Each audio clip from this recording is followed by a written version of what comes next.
Here we go. So I am here with the lovely Sarah Haider. This is the first face-to-face chat I have on my YouTube channel, and I specifically asked Sarah to come as my first guest because I truly think that some of the needed reform in Islam is going to have to come from people from within and perhaps from women from within. So perhaps we could begin by you telling us a bit about yourself, your background, your personal history, and then of course about the infamous or famous American Humanist address, and then we can take it from there. Well, first of all, it's great to be here. Thanks for inviting me. I'm really honored to be the first guest. A little bit about me, I guess. I grew up in Houston, Texas, but I was born in Pakistan. And I grew up in a Shia community, pretty close-knit Shia community in Houston, Texas. I was lucky enough, though, that my parents were pretty liberal. So I didn't maybe question religion as much as others would have because it didn't personally affect me, and I wasn't forced to wear a hijab, for example. Right. But I did see that there were, like, my cousins, my family members, who were harmed by religion directly. So I was around that. I just wasn't affected personally. And I guess the most interesting part of my story, for the most part, it's the same atheism story where you start to read the text for the first time, you read the Quran for the first time, and it doesn't make much sense. It doesn't really sound very holy. You don't really see what's so sacred and wonderful about it. When with the Quran, you're told that it's the most beautiful text. It's so poetic that it's so only poetic. God could have written it. Right. It's so and I remember once reading, oh, this is so poetic, and then I think, no, it really just doesn't feel that poetic. But maybe it's me. Maybe I just don't understand Right. poetry well enough. Well, in any case, the first time, I can't pinpoint the exact first moment, but I know that what's interesting maybe about my story that didn't happen to others, which affected the way I do my activism, is that I started to encounter some militant atheists, right, when I was still believing, but kind of starting to doubt. And around this time, some of my close friends decided they were going to be atheists. And the first, when you first leave religion, you become very ragey and, aggressive. And so this was happening to my friends, and they started being aggressive towards me. Like, they would print out things from the Quran that, these verses that were just horrific, right? And this was my first time being exposed to these things. I was like, no, Islam is wonderful to women, and, because that's what you're told. Yes. And I mean, I remember being incredibly offended, right? I was offended. But that is what got me to look into it, because I was so intent on proving these people wrong. Right. I was like, they're wrong. They don't know what they're talking about. And then when I started looking into it and reading into it, I was like, oh, I'm wrong. And it was very clear, too. It really doesn't take much reading into it. It takes a couple of weeks, maybe a few months, and you're out. So that was my story. So is your feeling that in many cases, Muslims might be in a situation where they are actually ignorant of the details or the contents of what's in the Quran? Or is it that in most instances they are aware of it, but they find a way to somehow integrate it within their moral compass, which of course might come from outside religion? What's your feeling about sort of those two possibilities? Well, it's definitely both, but I think there's more of the first, the former. There's definitely a lot of people who don't know anything about Islam, and the way that they practice it. It's funny because it's just a reflection of their own moral values, to some extent. But also, and you can't get away from it, that there are things in the Quran that, especially about modesty, that are so deeply intertwined into the faith that you can try and move away from it as much as you can, but you're going to fail. And at some point, I'll have Muslim friends that I know who will say, well, I don't wear the hijab, but that's because I'm weak. And, it's still valued, it's still prized. There are certain things that you just can't walk away from, even if you try and reflect it as much as you can with your own personal moral code. So, so to that extent, I think that this is why I have sometimes I have a bit of a problem with progressive Muslims. Right. Because I want them to say, this is the text, this is the verse, and it's wrong. but a lot of them can't do that. Which leads me, I don't know if you saw my, if I look, I'm just trying to make sure that it's taping. Okay, it is. I'm not sure if you've had a chance to look at my latest Sad Truth clip. I addressed Majid Nawaz's efforts. Have you had a chance to look at it at all? If not, I'll just kind of summarize. I have not. I have not. So basically, as you know, Majid has a book that's forthcoming with Sam Harris, which I haven't read yet, but I'm certainly familiar with some of Majid's positions. And you know, in my clip, I was very open about being, you know, very. I admire his courage. I applaud the fact that he is trying to help the discourse, and so in that sense, I was very complimentary. On the other hand, so sort of to pick up on your point of how some of these Muslims find all sorts of mental gymnastics ways to, you know, argue away some of the problematic passages, I thought that Majid was doing exactly that. So, for example, when you ask him if Islam is a religion of peace or war, while his views seem to have changed quite a bit from, say, a few years ago, where he's a lot more nuanced, he still will argue from a postmodernist perspective of, you know, it is whatever you want to make from the text, of the text, blah, blah, blah. So, and here, some people were upset that I drew a comparison to Reza Aslan.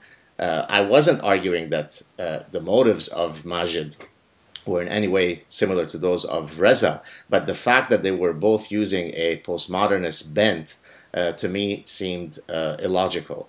And I'll just give you one quick example, and then maybe you could comment on the whole point I'm making. So I saw him on a recent show in Canada. It's called the Agenda with Steve Paikin, quite a popular show, where he was talking about the hadith that says, you know, if you change your religion, you know, kill him. And then he says, well, you know, the hadith doesn't specifically say if you change out of Islam. It's a general hadith, so it could apply to anybody, anywhere. And because of this sort of lack of clarity, then we could sort of reinterpret it using the peaceful passages from the Qur'an, which incidentally, he doesn't say those have been abrogated by later, more violent passages. And so my thinking was that I appreciate his efforts, but I'm not sure that we're going to truly reform Islam if we play these sort of mental gymnastics game. What's your take on that?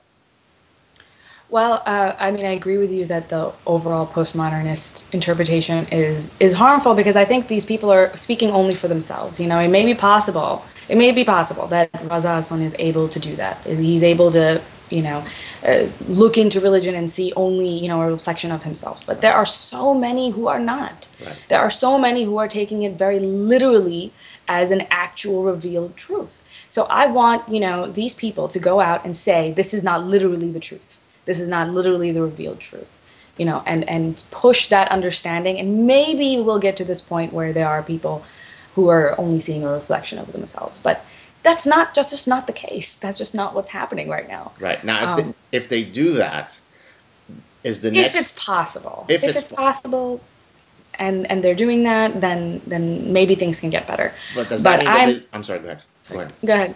I was going to say, does that mean that then the next logical step is that they lose their faith and become ex-Muslims and join your organization? Or is there a way for someone to actually read those texts, repudiate much of it, and yet still call themselves Muslim in the same way that I call myself a Jewish atheist, right? So I am Jewish because Judaism incorporates many, many facets, a shared history, shared genes, shared, ethnicity, but I don't necessarily believe in the religious narrative. So I can call myself a non-believer, but who yet belongs to a very distinct group of people. So could something similar happen with Muslims if they awaken to some of the contents, or that's the challenge? It's almost impossible to do so.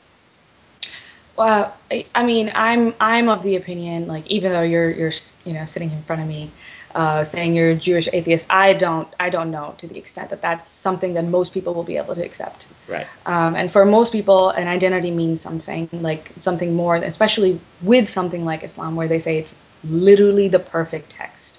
You know, and there's not really, it's not as, I guess, there's not a history of a certain ethnicity or whatever, or certain people being associated with a religion. It's considered a universal religion, and it crosses all these cultures, crosses all these boundaries. I just don't think that that's the best way to go about it. I actually think we need to move straight to atheism. Wow. I mean, Bold step. that's intense. I know that that's intense, but I actually think that's easier. I think it's easier to do for most Muslims to just give up the identity altogether. And then that I may be wrong when I say that, but I think that that's totally possible. And I think to some extent, there are many countries and many cultures that have been sort of taken over by Islam, and their own cultural histories have been erased, right? And South Asia is a great example of Right. this, because you can compare India and Pakistan side by side, Right. and you can see that they Same they're people, different they're the religion. same people. Yeah. They're the same people, different religion, and they had the same culture, they shared the same values, and how much that has changed, Right. right? And how much you can see just religion's effect on that very clearly. And I think that's a very unfortunate thing. So I talk to people who are Pakistanis, and I say, look at the beauty of the culture that has been erased, and the harms which would have gone away over time but never did, because they were also reinforced to some extent by religion. Right. The music, the dancing, the clothes. I mean, it all became a little bit more Islamic, and everything changed. And I want people to feel sorrowful that that happened. Right. That those histories are being erased. I want people to feel that way, and I think maybe come back to that identity, and maybe that's a step forward in a way that maybe a Muslim atheist identity isn't. So that's my opinion now. Right. I mean, it may change in the future, but that's how I'm feeling currently. I don't know if you know that at one point, Ayan Hirsi Ali, another native informant. By the way, are you familiar with my Aslan Uyghur Decoder 5000? Yes. So That was very- so I entered that I would be having a chat with you, and it returned a meeting of the Nazi Party. So interestingly, it turns out that we're both Nazis, although you are also, of course, a native informant. But Ayan Hirsi Ali took at one point, I don't know if she's altered her views, but she took at one point a slightly more gentle approach. Gentle in the sense that you're sort of going, let's all move to atheism, which is kind of a big step. At one point, she was arguing that maybe a lot of Muslims who may wish to leave the religion but are still craving sort of a monotheistic itch can switch into another religion, which of course in a monotheistic Abrahamic context, it leaves two other religions. What are your views on that? Is that a possible strategy or doomed to fail? I think that's absolutely doomed to fail. I mean, all respect to her. Right. I just think I'm sure there are people who do that, but they don't do it for the right reasons. Right. I want people to start thinking clearly, Right. to start having truly embracing certain concepts of how we engage now in modern society, and how we understand truth and how we understand knowledge. And in order for that to be possible, you really have to give up religion altogether, Right. or at least its current incarnations. I mean, if it can just be this vague, figurative thing, these allegories that are not at all. Nature is God, right? I whatever. Okay, that's fine. I'm okay with that. My problem is, when there's a specific verse out there that says that you have to do this kind of harm to this kind of person if they do X, Y, Z, serve justice on earth in this way, or whatever verse that allows you to justify your hate today. That's the problem. Right. And I don't know if leaving Islam and joining Christianity is going to change that too much. I mean, I think it might get better if you go to the current way that we practice Christianity in America. It might get a little bit better, but not necessarily. Gotcha. So how has your approach resonated with the people with whom you interact? I mean, I'm not asking you to give me sort of a success rate, but what's the general feel? I mean, what are some of the successes? What are some of the obstacles, and so on? Well, I don't go out trying to convert people out Right. of religion. That's not. I don't. I practice what I practice, and I believe what I believe, and I'm very outspoken about it. And I think that in itself changes minds. And sometimes people think that that's a form of proselytization if you're just vocal about Right. your disbelief at all, right? So if people say something, I'll say something. Right. And I can't tell you about broader overall friends, because nowadays I spend most of my time with atheists. But my family, it took a long time, and different people, different things worked for different people. So my father, who is now an atheist, Congratulations. it's wonderful. now that he's it took, it took almost a decade to make that happen. But for him, it was, sort of a philosophical thing, and of morality. And then we came then specifically to the religion, because a lot of people get really offended if you start immediately talking about the harms of Islam in particular, because they feel singled out. So, for those who feel sort of besieged, I'll start with a general critique of Islam, or of religion, excuse me, of a general critique of religion. And, let's apply this to everything, Right. and sometimes that works. And I think that that's what worked. I mean, that's what worked with some of my family members. So. And do you find that, are there any descriptors that you've identified that can predict, which types of folks are going to be receptive to your message versus not? So, for example, could it be which country they come from? Could it be that in Pakistan they're inherently more dogmatic about their Islamic identity than some other country in Southeast Asia, or some other descriptor? Have you noticed any such patterns, or it really varies from individual to individual? I think it varies from individual to individual. I think you'll have that kind of critical thinking, independent person that can come from any background. And that's the kind of person that tends to, I think, leave religion and join an organization like mine, ex-Muslim of North America. And we have people that come from, all over, originate from all over the world, have, ethnic backgrounds from all over the place. You're a bit, I think, well, the largest, you're becoming echoey a bit. Is it something? Can you hear me well? I can hear you. Okay, go ahead. Continue. Go ahead. Sorry. Yeah, so we have people from all sorts of backgrounds, and I just think there is a common, personality characteristic, I think. At least when leaving religion is so difficult, Right. that the first people to do it are a certain kind of person. After that, once we reach a certain, minority or sizable minority, I think it'll be so much easier, and you have the kind of people who don't normally poke into these kinds of things, Right. don't normally reevaluate their own values and beliefs. You'll have more of those people coming in too, just because they see that there's a sizable amount of people that are doing this. Hey, let me give it a shot. Right. So- The reason I asked the question is because, if you look at, say, the level of religiosity as a function of which generation an individual is in terms of his host country, you will often find, for example, in Britain, that the later generations are actually more extremist than their parents or their grandparents who first emigrated to, say, Britain.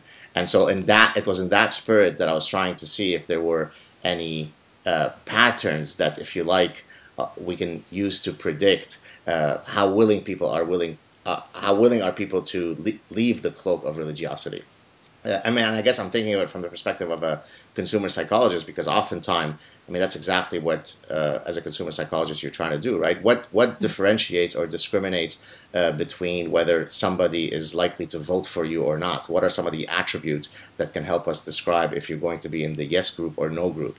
And so in that sense, I think it would be an interesting empirical question to gauge, what are the key predictors that would allow us to identify those who would be most receptive to your efforts versus those that are going to put up obstacles. So in that sense, that's what I was asking. Oh, that makes sense. And, I wish we had enough data to do it. There's so few Right. ex-Muslims and so few that are willing to come forward and, Right. join an organization like ours. And we have a screening process. We don't just let anyone in Right. that wants to be in. We speak to the people ahead of time. We do it the best we can. There's no way to ensure safety, but we can try. Right. And we do, and we have these protocols that we develop, and we try and enforce them the best we can. And that scares some people off, because we want you to divulge some personal information about yourself to us, so that we can understand if you are, really and what are your motives for joining something like this. And some people aren't even comfortable doing that because they're so afraid. Right. Now, are they usually afraid for sort of the most basal, survival reasons? I'm going to be killed as an apostate, or are they predominantly afraid to be ostracized from their community, their families, and so on? Of course, both can hold true. But what's your general feeling? How imminent is each danger in their minds? Well, it depends. It depends on the person. Sorry about the vague answer, but I think it depends on the person.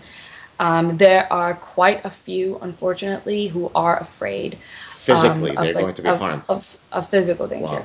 Wow. I wouldn't say that's a majority, but it's sizable minority, and that's and those people tend to sort of run away quicker, Right. in the sense that we'll tell them, we require that you do X, Y, Z before you can join our organization. Sometimes they get afraid for that because they say, I don't even want that much revealed. And But these are people for who are living in North America, right? They're not contacting right, you from Pakistan. right, and they tend to be people from more extremist ethnic groups. I guess the Somali community, for example, Yes. is one that tends to be a lot more extreme to apostates and to people who sort of deviate. It's not so bad with Pakistanis, not so bad with Indians, not so bad with Bangladeshis as it is with Somalis. I've found.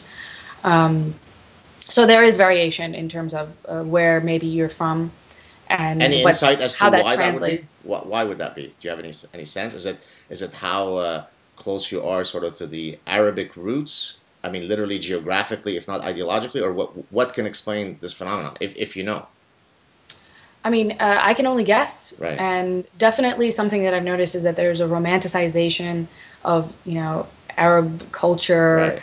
and the religion in the communities that tend to be the most extreme. And with Pakistanis, I mean, the religion is a big part of it, but there is an independent culture that existed before the religion came in, that exists now, and so you can sort of relate to both, and you can sort of hold those both identities a little bit easier than with some other countries, Right. I think.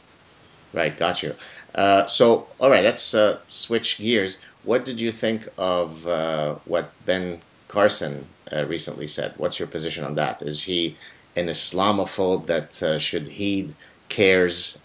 If for those of you who don't know who are watching, CARE is the civil rights group that helps all people who are marginalized.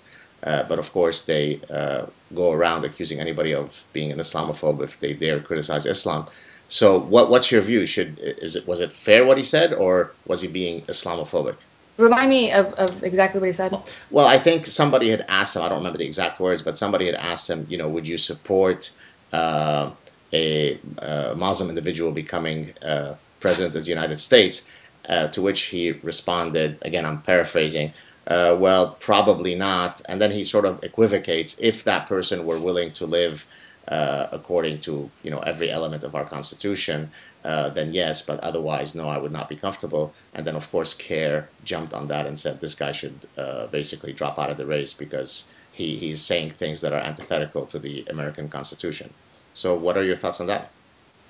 Well, so there's two things that sort of occur to my mind. One is that to me is a legitimate concern, and actually I have that with Christians as well. Right. I'll think this person, like I think that with Huckabee, for example, Mike Huckabee, and I think he's too religious, Right. and he's somebody who takes his religion very literally, and I don't want to vote for that guy because I'm worried that he will allow those religious beliefs to supersede Right. that of the Constitution. If a Christian or a Muslim is able to say, and I think that they are able to hold the Constitution and the law of the land above their own personal beliefs, whatever they are, then I'm happy with them, being elected.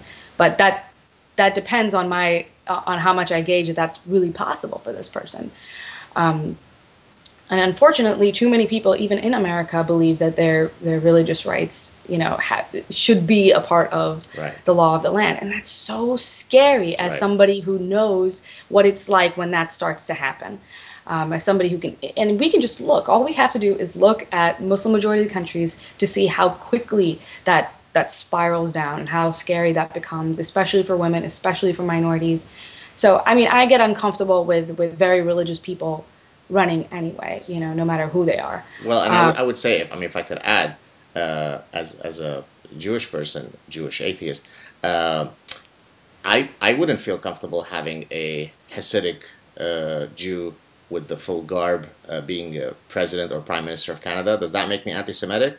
No. It basically says that if this person is exhibiting this level of religiosity, then maybe he or she is going to hold views that are antithetical to the secular liberal democracy that I wish to live in.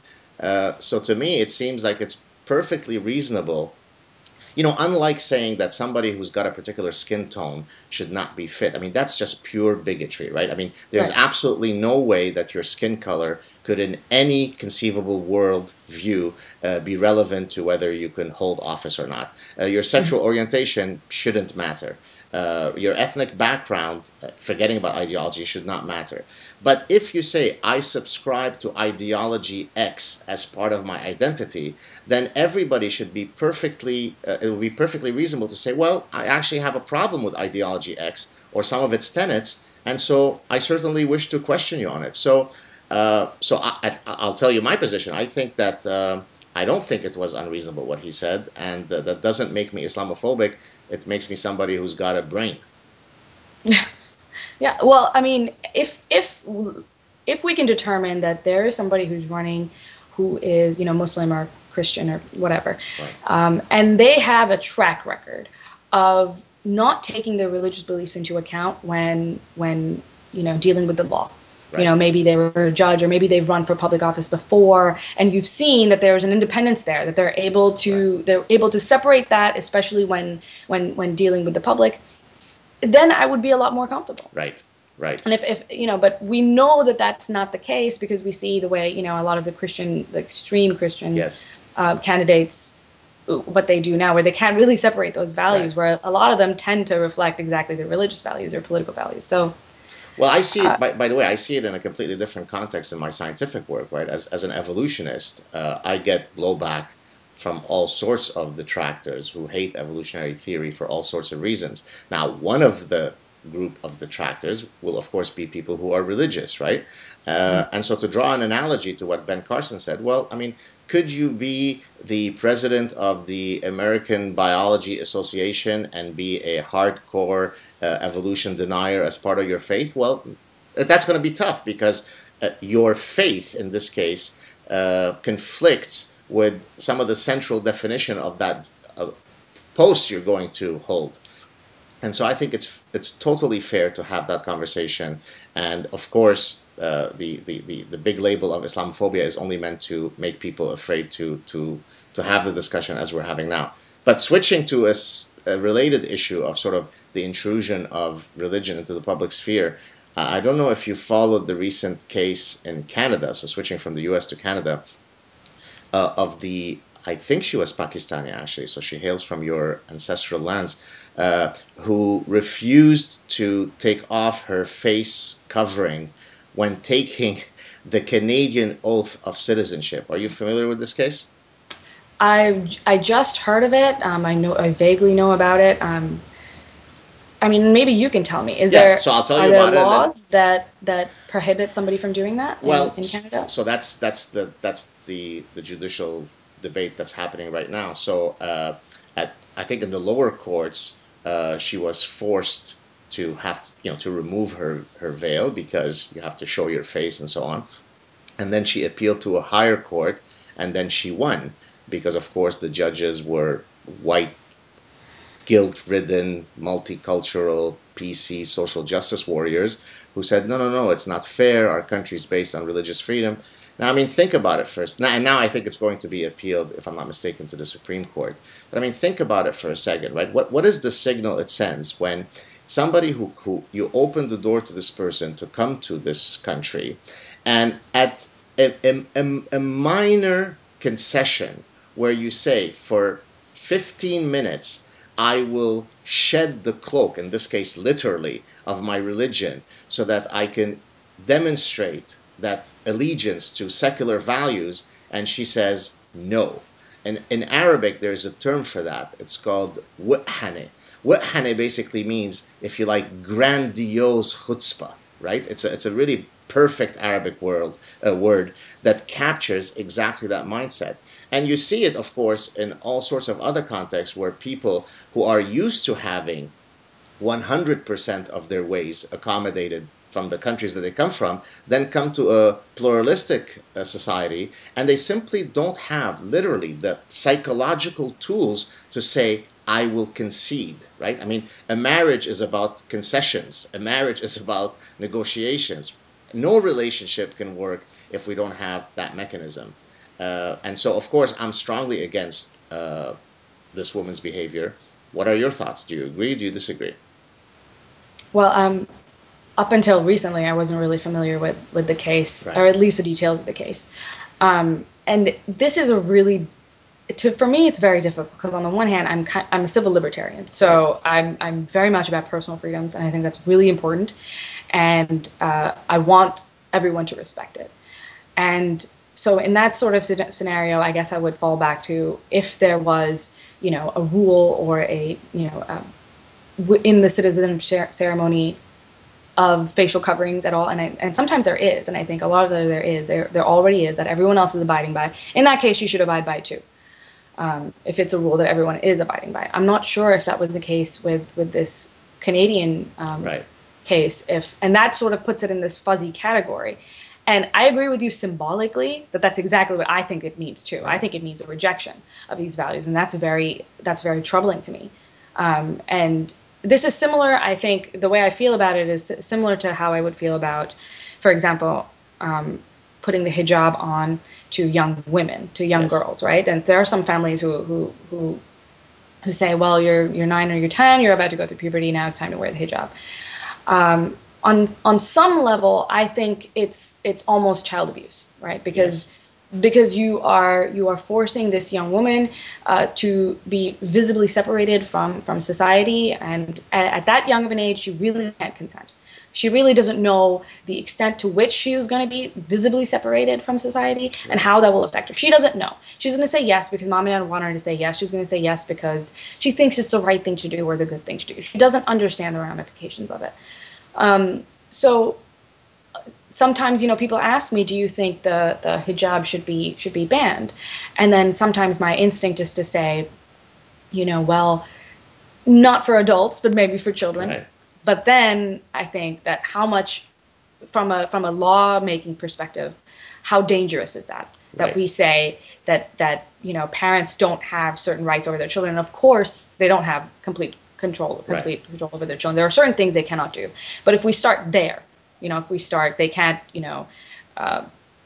push their ideology on their children in any way. Where does that take us? Where does that go? Does that become a scary thing in the Right. in the end?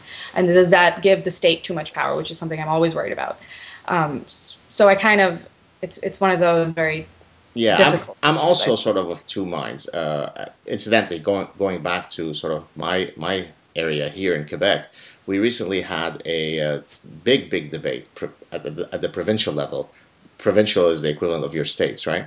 And so in Quebec, we had a debate of whether any civil servant should be not allowed, should be disallowed from wearing of any conspicuous religious symbols. Now it could apply to, of course, a Jewish kippah. It could apply to a massive cross, and of course it could apply to all of the various Islamic garb.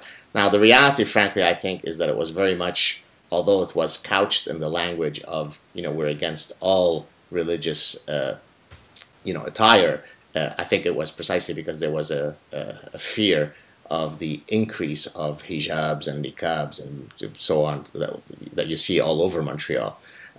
Now, I think that, as you said, I'm also a libertarian, and in that sense, I feel uncomfortable having the government say what you can or can't wear. But on the other hand, there are real pragmatic issues. Take, for example, the Abercrombie case that happened a few months ago in the U.S., right? And I wrote about it, and I made some media appearances about it. Well, I think it's completely ludicrous that somebody can come in and say you are going to change the actual dress code of your company to suit my religious beliefs. That's not a governmental agency. A company is perfectly allowed to say we only want to hire people who are good looking, who exhibit or exude sexuality. As a matter of fact, that's exactly what Abercrombie's positioning was for the longest of time, right? So for this woman to come in and then say, well, no, you now have to alter the company's image to suit my religious beliefs is outlandish. And so I think I would allow the wearing of the hijab in public as a free person, but you certainly can't impose it everywhere that you wish to impose it. What do you And think? I agree with you there. I agree with you there. Especially, I mean, if you take that to the logical conclusion where it's like, can you be employed as a model if you're Right. saying, well, I want to be a model, but I will wear this head covering all the time? Right. And there are certain jobs where you really do, there is a dress code, there is a certain appearance, and people want you to follow it, and Right. that makes sense. I don't think that's discrimination. I think that that's just a job description. I want to be a porn star, but my religion doesn't allow me to be nude. So I'd like you to pay me as a porn star, but I'll always keep my clothes on. Exactly. I was just gonna say a strip club. I was gonna say, I mean, that's ridiculous. Of course Right. not. Right. This is a basic part of the job. And I agree with you with a company like Abercrombie. That is part of their image. That is what they're selling. But back to the hijab in public spaces, Right. limiting it in public spaces becomes harmful for the women who are wearing a hijab, especially if they're young, especially if they're forced, Right. because you then put them in a position where there are some families or some parents who will say either wear it or you don't go out at all. Right. And we know people that have joined our organization who have said that when we were talking about this, privately, they've said that is what would have happened to me. Right. If suddenly I couldn't go to, a public library wearing a hijab, then I wouldn't be allowed to go to a library. Right. Right. And so that is a reality of a lot of people. And maybe you're causing more harm than good when you're essentially just isolating those women who don't, Right. maybe have too much control anyway of their, and some do, of course, some Yes. do and do, they're very proud and very out about how it's their choice. But I want those women also to acknowledge that there are a lot of women for whom it is not a choice. Right. Just at least acknowledge that. Acknowledge that. And if it is your choice, good for you, wear it. Right. But, acknowledge that it isn't for many. Do you have a sense? I mean, I'm sure you haven't conducted the appropriate empirical study, but do you know of any studies or any data or even anecdotally in terms of what percentage of women you think are actually forced to wear the hijab versus come to that decision of their own volition? Well, it's hard to say because so many start young, and at least that's what happened in my family. I think it's a very different thing when women wear it at a certain age, when they're 25 and they decide to have it, reborn, whatever, Right. and they become very Muslim and they decide to wear it. That could be measurable, but so many start young, very young, that I think that there's no way to judge for those women in particular. Right. Who make up the sizable majority of hijab wearers or people who start off pretty young. I don't know if you can say that was ever a choice. I grew up in Lebanon. I was born in Lebanon, and I grew up there till the age of 11, and then we escaped Lebanon because, of course, we were running away from new atheists. That's a little humor interlude. But in Lebanon, at the time that I was growing up there in the 70s and 60s, you almost never saw any woman wearing any Islamic garb.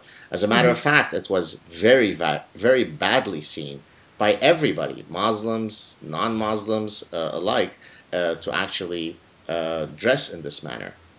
And then, of course, as you know, if you look at photos from Afghanistan in two different time periods, Right. or in Iran, and Pakistan's the same. Pakistan is the Right. same, and so it's quite hypocritical to sort of argue that there is no way to be to maintain your Muslim identity without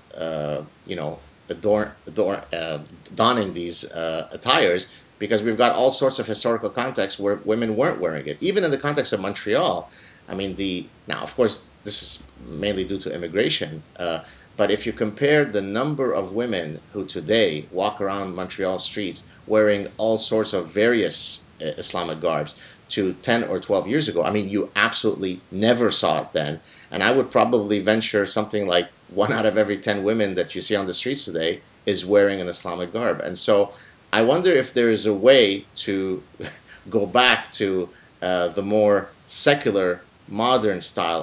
What do you think would have to happen? Is it that you have to convince these women that they can still maintain their identities without having to consistently create this wall of separation with the other? What's the solution to this?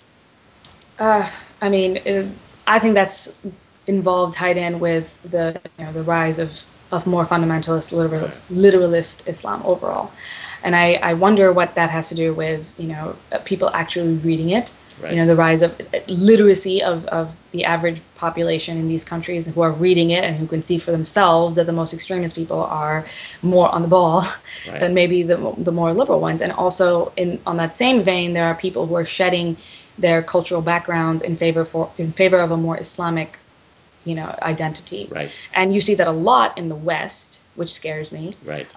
You see that a lot where there's a concentrated effort to find out what was cultural, like say for in the Pakistani communities there may be, and in the mosques, there's an effort to look at what is an Islamic tradition or what's a Pakistani tradition. And Right. if it's a Pakistani tradition, let's toss it and let's embrace whatever is the Islamic tradition. I mean, unless they don't contradict each other at all and they don't Right. affect each other at all in Right. any way. So there is this growth of like a universal global Muslim identity that I think is tied into this women wearing hijab all the time, because I mean the way that they defined what being Muslim was had a lot to do with their local customs. Right. So the way women in Pakistan defined it. I mean, then there was the growth of there was a lot of Sufis in India and in Pakistan at a time, and that was. But now you can see that that's not. You can read the Quran for yourself, and you can see that that's not the truth. So I think things are changing, and Right. that's very unfortunate. I don't know if there's a way to go back, because we do have something that we're starting with. We do have this text, and unless you can say this text is not the complete truth or it's not a literal truth, you can't go anywhere.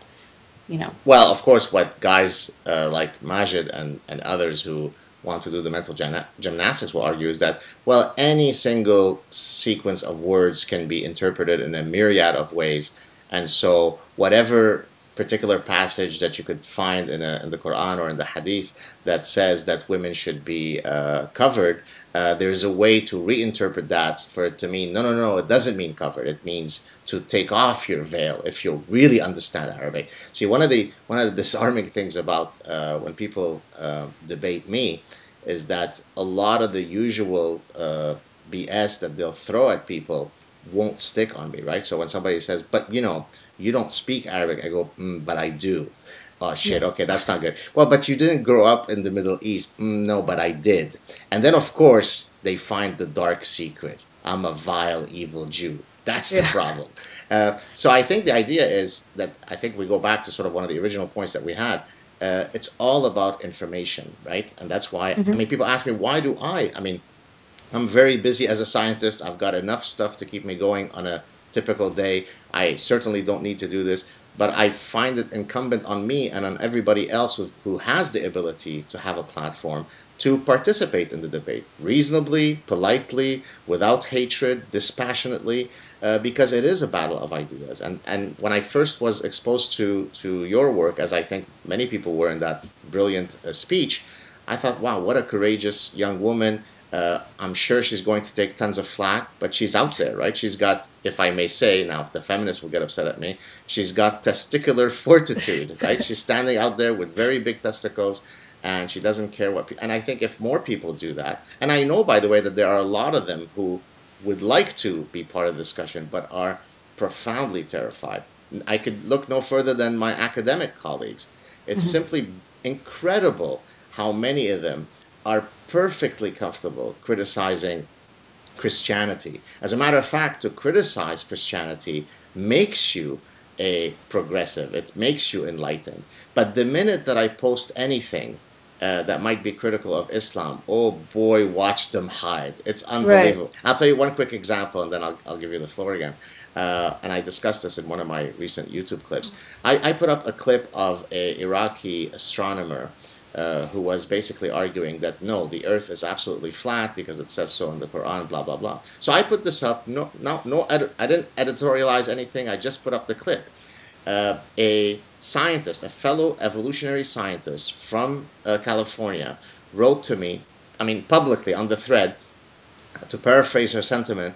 She was saying, well, I mean, why are you putting this up? Why are you making fun of these marginalized people? Why are you doing this? So her instinct, her reflex, was not to say, how could a fellow scientist actually spew such nonsense? She was upset at me for pointing out his nonsense. And we need to kind of get past this obstacle.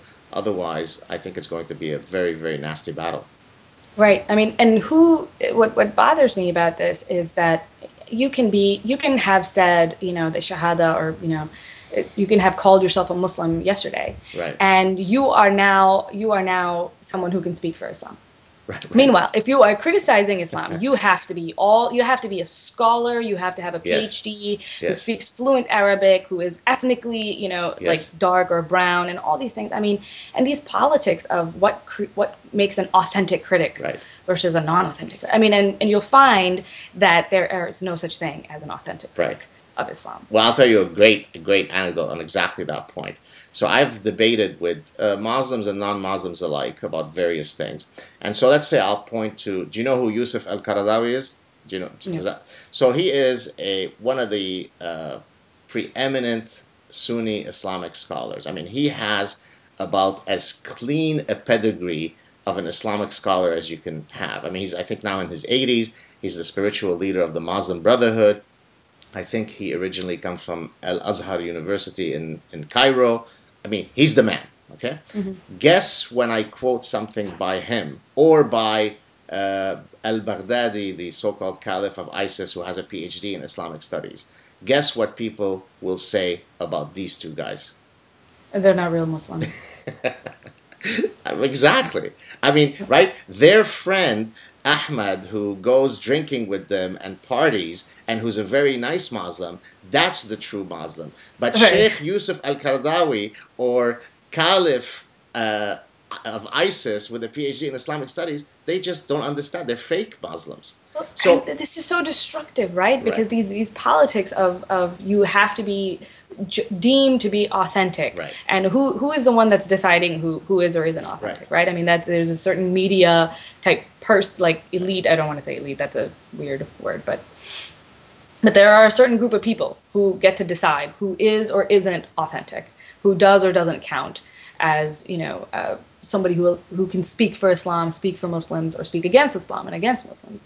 And it's a weird marriage between, and you've talked about this many times, about postmodernism and cultural relativism and moral relativism. So it's a strange marriage between postmodernism and the relativisms that go along with it, Right. and this desire to legitimately protect what they feel is an embattled, a besieged minority. Right. And it becomes a very toxic thing. And what I want to talk about, and what I have been talking about, is that it's harmful to Muslims. It's harmful to progress, because no one is allowed to speak about, you know, the harms that they have. And it really is extremists who change the dialogue, right? So it is the people who will point out the worst in what is happening that gets people to pay attention to a trend overall, right? So we have to give these voices some credibility. We have to be able to listen to them, and that includes both extremist Islamic, you know, scholars. We have to look at them and say, there are people who are thinking like this, Right. and they have some legitimacy in the text, and we have to talk about that as a real thing rather than just dismissing it, which is what's happening. It's just being dismissed. Well, I think it's because the reality is that they can't provide counterpoints to something that you offer, and so they have to literally attack the messenger, right? I mean, the idea is the way you determine who is an authentic voice for Islam is whether the person who is speaking is saying things that we can test their veracity, right? I mean, that's in a reasonable debate. That's what determines whether what you're saying makes sense or not. So when Ben Affleck attacks Sam Harris, you know, are you the guy who speaks for Muslims? I mean, nobody said that he's the guy who speaks for Muslims. But if he makes a verifiable point, which can either be proven to be false or true, then he's contributed to the debate. But if you don't have the capacity or are unwilling to navigate through the arguments, then you say, well, who are you, Sam Harris? You're some California white boy. How dare you, right? So I think that's the reason, right? It's you have to, if you like, behead figuratively the messenger, because if the message gets out, then you lose the debate, right? And Right. And those are, I mean, they're dirty politics, Right. right? And we've seen the way what Majid is being called, and he's a Muslim, right? And he's being called porch monkey, lapdog. and he doesn't identify himself as an ex-Muslim, right? He identifies himself as somebody who is still within the faith, correct? Right. He is a believer as far as I know, and he identifies himself Right. as a believer. And I mean, if he can't speak for Muslims, and he Who can't With his who pedigree, can? exactly. What it means is that Islam stays the way it is Right. because we have this vision of what we feel Islam is in our minds. And that is the only, and people who are saying exactly that are the people that are going to be supported. And anyone that says anything else is not going to be supported. So what happens is that there's no progress, there's no change. To some extent, you have to be able to look at, what's happening in your own communities, the harm to move forward. And Western communities can do that to their own, and that's why they can progress. And so you're kind of dooming, these Absolutely. Muslim communities to just this place Being where they static. can't move forward, right? Exactly. And it's quite tragic. So maybe I'll ask you one more question, and then I know that you have to go. Thank you so much for your time. Then we'll end it maybe hopefully with you giving some hopeful last words. But one other big sort of issue that is on everybody's minds, sort of in the global geopolitics, is the issue of the influx of migrants from all over the place. What's your view on that? Do you think that it is racist and Islamophobic to be putting up walls at some point where you say to people, look, we can't bring in 800,000 migrants to Germany or whatever the number is? Or do you think that it is part of sort of our global moral compass to take in people if they are in need? How do you navigate through this very difficult issue? Well, that's a pretty big question. I don't know if I can. I know I should be winding down the conversation. Meanwhile, I'm hitting you with the. I think I could talk about that for a couple of hours. And, I don't know. But generally speaking, I think if a country is able and if they're willing, then it is somewhat incumbent upon them to take in some refugees. But we are getting into this weird situation where there are tons and tons of refugees coming in, and I'm worried. What I'm worried about is that they're not going to be able to immerse fast enough. Right. And that is going to change the shape of the country in a bad way, because they're going to bring their Syrian values or Iraqi values or whatever it is, and they're not going to have time to. And it takes some time to absorb the values around you, especially if you're coming into a very different culture. Yes. It takes some time. It takes some education. It takes some befriending the locals. But if you're going to put, and I think that this may be happening, I hope it isn't, I hope I'm wrong about this, I hope the refugees are spread out in Germany, at least. I don't think that's the case. I think they're mostly being, put Because in you're here. worried about the ghettoizing, right? Is that right? Yeah. I'm worried about that. And that is happening in the UK. Yeah. And I